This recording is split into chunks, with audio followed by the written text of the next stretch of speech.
That's going to be your Did I first do the appearance on the channel. Not really. This is your first appearance on my channel. Did you start this one with Disney vlogs? Yeah. Oh no! You're in the DC vlog. That's Nash. You were in my first video. Yeah.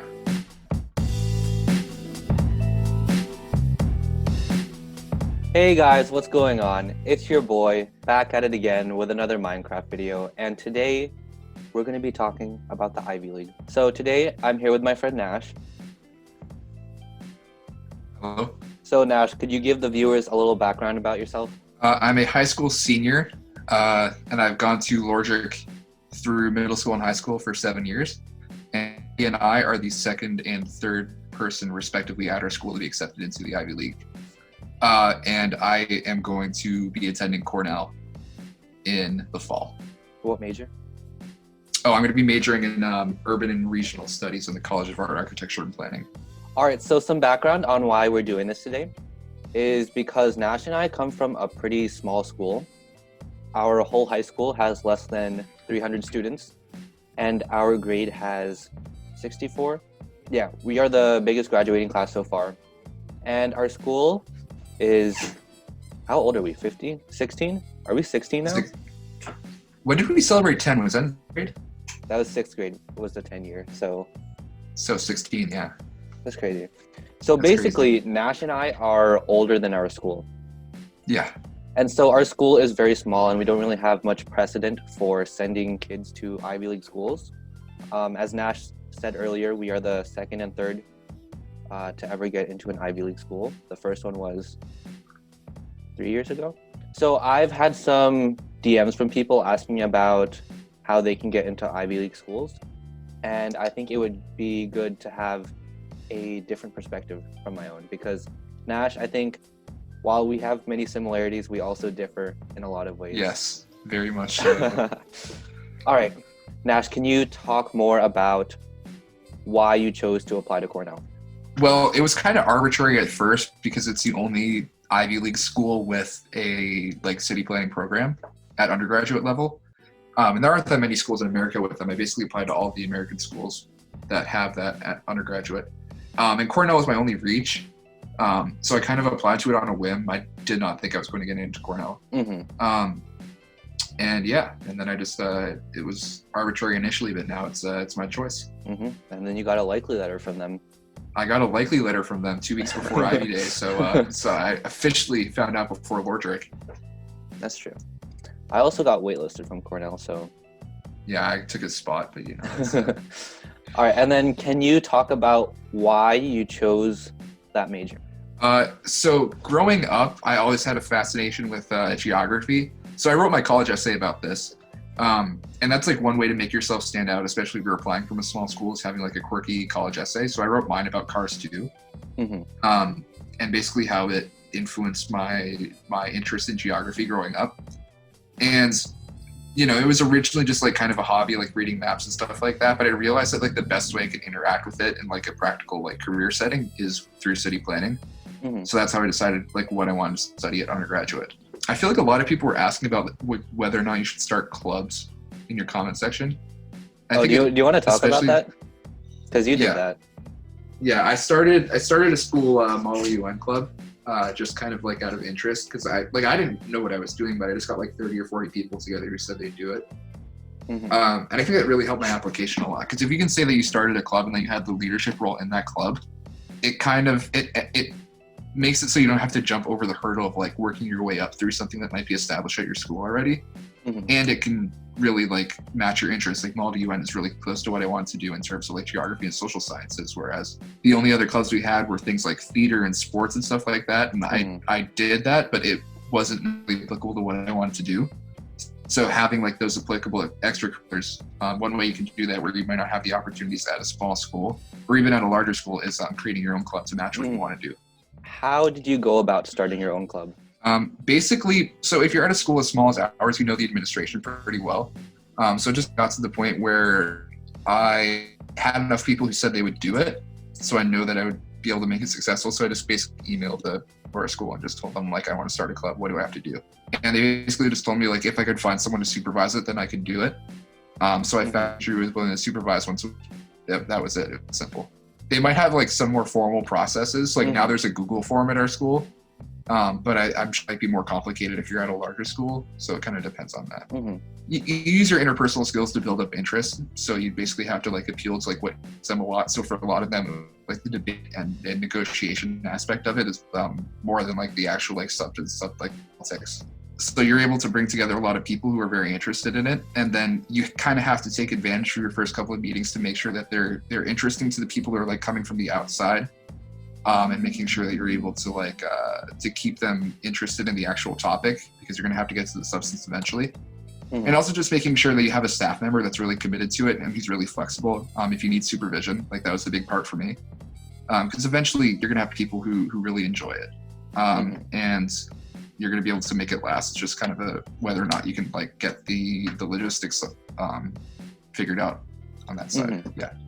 We were going to try to attend a couple summits in April.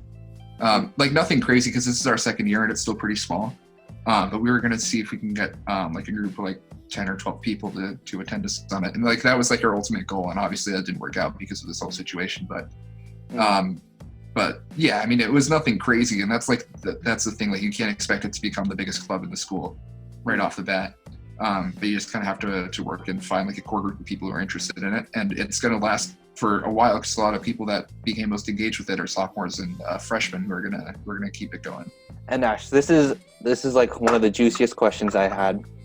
How would you say that the fact that we went to the school that we did, how do you think that has impacted you in terms of your college applications, your education, and your life in general?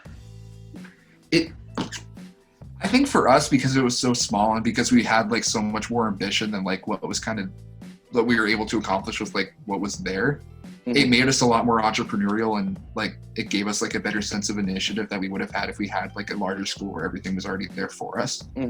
Because you've done a lot of like extra classes outside of it. Okay, but you're taking like 4 extra online classes, so you're basically like you're doing that to yourself. Like I only took classes at our school and then like 1 dual enrollment class, so it was really easy. So I feel like that kind of hurt my work ethic, but also like I feel like that doesn't matter as much as long as you're like able to advocate for yourself really well. So like with schools, like the like elite like high schools like Exeter and Andover, you have like not only like a larger like student body, but you also have a lot of other resources. And then since you have to take like tests to get into those schools, it's a lot more competitive. But you also have a lot more resources. I was thinking that since we went to the school that we did, we had to be self-starters in a lot of regards. And so what you were talking about coming from a small school and being like complacent, would you think that would also apply to like more competitive schools? They have all the resources already there for them. So if they wanted to do like start a club or go somewhere, they'd already have the resources to be able to do that. But for us, especially like when we went to History Bowl and stuff, we had to do a lot of that work ourselves. I think that you can kind of make, like, it works both ways. So with that one, you can either really take advantage of the resources or you can get complacent with the fact that you have them. Because there are private schools in the US, like private high schools that are better than like public colleges in terms of like the resources they offer, or potentially even the academic rigor that they have. So you can get too used to that to the point where you don't appreciate it anymore. But I think that a lot of students from those private schools still succeed because they actually do have that kind of like intrinsic motivation that is able to like to push them regardless of like how much they're given. They never get complacent about what they have. And it's also like, so they're still able to make the most of it even though they have a lot of it.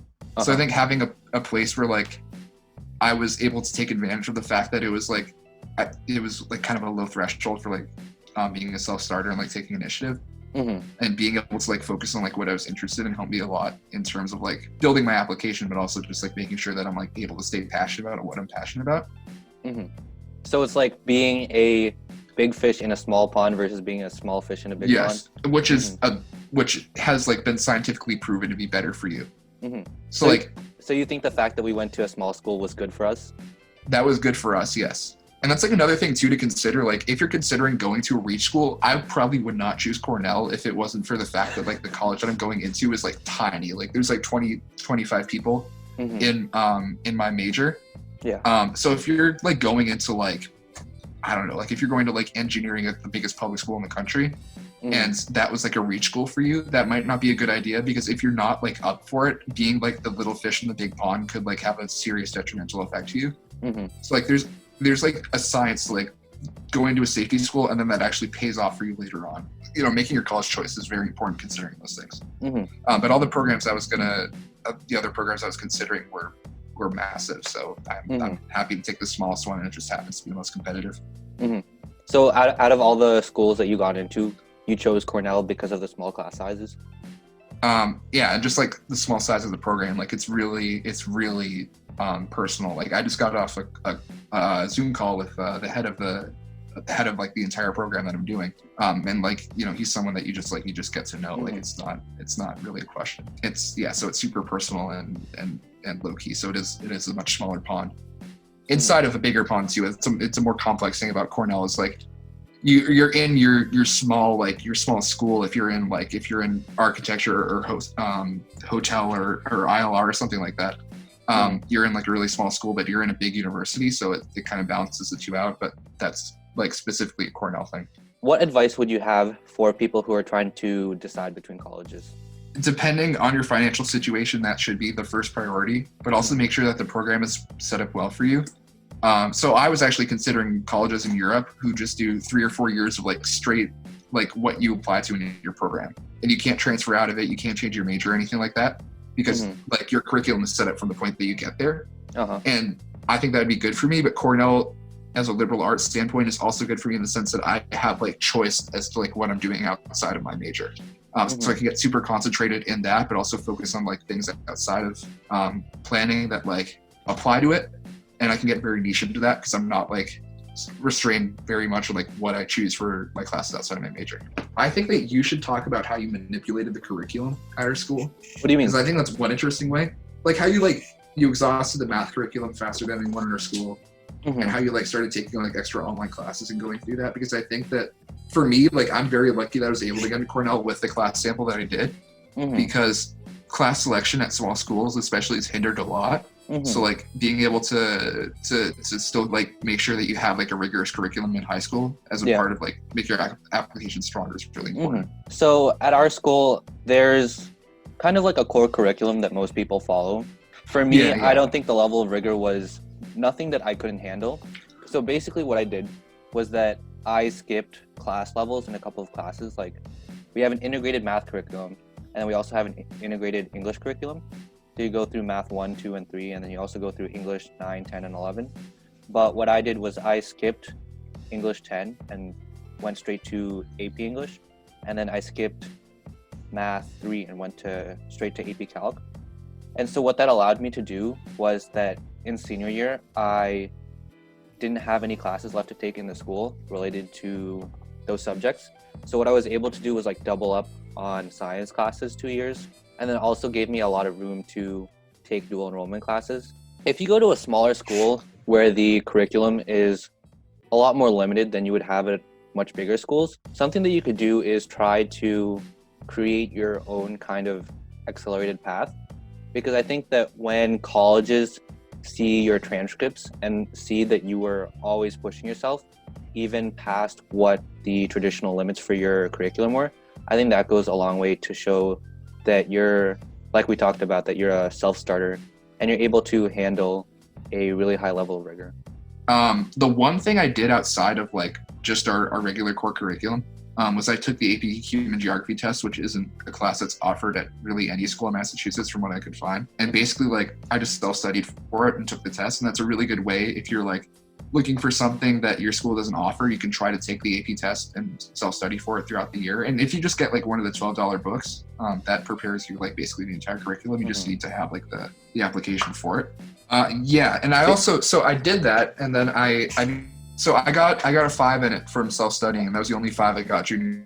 After that, I found it to be very easy. Like I didn't have like a super rigorous study schedule. Basically from that, I decided like I had some friends who I thought would be able to do that as well. So I decided to tutor them, and I kind of set that up as a project to kind of enhance my application. Basically being like, I can tutor at an AP level, a class because I know its curriculum so well. So that's another really good way to show it off and kind of manifest as much from that test as I could. Did you talk about that in like your activity section or anywhere? Yeah, I talked about that in my activity section. I wrote a couple of my supplements, not my Cornell supplement, but I wrote a couple of them about how I've been tutoring for that. Yeah, so that's another thing. Even if your school curriculum is limited to what you want to study, there are still ways for you to show your interest. Like Nash, where he took human geography, even though it wasn't a class, and then he scored really well on the test. And then now he's teaching other students to also take that test. And he's also a teaching assistant for AP US History. Oh, yeah. Even if there aren't the classes that you want to take, there are still ways for you to push yourself in certain subjects and show to colleges that you're really interested in that, which is what they want to see. Yeah. And that's really how you make your application stand out, is by really clarifying your interests. So like Lordrick, he applied to linguistics, and he wrote his essay about how his experience over the summer in Korea like changed him and really turned his interest towards linguistics, and how that really applies to like what he wanted to do. So especially if you're applying into like a specific program at a college and not like just broadly into the school, being able to display that you've had that passion throughout high school, and that it's something that you're going to be really motivated for when you get to that college, is going to be super important. It's going to help you a lot in your application. And like just being able to build around that and being able to like manifest as much as I could. Like, so we have like our 2-year program for A-Push at our school, which is unique. And then I'm also a TA for A-Push this year. So like I've been in A-Push for 3 straight years now. So I manifested the most out of that class. You know, I took the AP Human Geography test, now I tutor it. I manifested the most out of that class. And I really showed that like when there's an opportunity in social studies and humanities and stuff like that, and specifically in geography, that if I have any opportunity at all, I'm going to make the most out of it. And I think that really showed through in my application. And that's why I was able to get into every school I applied to except for UMass Amherst. And like, but that's the thing too with highly ranked schools, is like when you get to that point, like admissions kind of like becomes almost random. And that's why like you shouldn't get super concerned with your grades, because they're not really differentiating between like a 1570 and a 1600. They're differentiating between like what you show in your personality and your extracurriculars. So like if you reach the threshold of having like good enough grades and test scores, like, and you know that you're going to be on that track, like really focus on building up your extracurriculars and essay. And then once you get there, like even Lordrick, like he had a really good application, and he, you know, he got waitlisted at Cornell and he got into Brown, which has a lower acceptance rate. But I think that once you get to that level, you just like, that's why like they talk about like the like college counselors will talk about like the pyramid, where you apply to a lot of safety schools, a couple of target schools, and like 1 or 2 reach schools. But you can kind of flip that pyramid where you apply to a lot of reach schools so that you might have the chance of getting into a couple of them, and then you actually have a choice there, which is like one of my biggest regrets. I wish I applied to more reach schools, because I think that I would have potentially had a better opportunity and more choices. But I'm still really glad with Cornell. It's just, you know, there would have been a chance I didn't get in, and I wouldn't have had the opportunity to go to such a good school. I also think it's like a mistake that a lot of people make, that they just chase after numbers, like taking the most advanced classes they can and trying to get the highest test scores that they can. And that's like not necessarily at all. Like you talked about, after you pass a certain threshold, they're assessing you more on your like subjective qualities. And that goes into more like you being able to show your interest, which you did through your classes and your activities. And since you were like super focused on that particular subject, I think that's what colleges like really picked up on. So Nash, what do you think is the thing that got you into Cornell? I don't know. Like I think it literally like it is just the entire application. Like when people talk about holistic review, like it is like holistic review. So like I think like every tiny little aspect like helped build it up. So they saw like how well-rounded I was within that certain area of interest, and I think that's what stood out. But yeah, ultimately I think it was just kind of like how much I was able to really show like my passion for that like specific area of study. Well, Nash, thank you for your time. I really appreciate you coming on. Thanks for having me. All right, guys, so that's going to do it for today. So if you enjoyed the video, please be sure to leave a like and comment down below. And don't forget to subscribe for some more good content. So that's all for today, folks. So I'll see you next time. Bye.